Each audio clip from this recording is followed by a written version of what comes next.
Apache RTR 4V বাইকের suspension দেখতে পাচ্ছেন। সাসপেনশনটা আমার কাছে পাঠাইছিল টাঙ্গাইল থেকে নাফিস ভাই।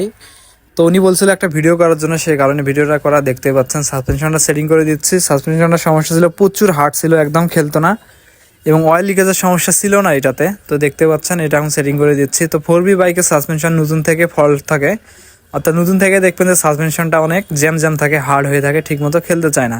কিন্তু পরবর্তী সময় যদি কাজ করে রিপেয়ারিং করা হয় সেক্ষেত্রে কিন্তু সাসপেনশনটা সফট করা সম্ভব হয় বা হার্ড করা সম্ভব হয়। যেভাবে বলবেন ঠিক ওইভাবে কাজগুলো করা যায়।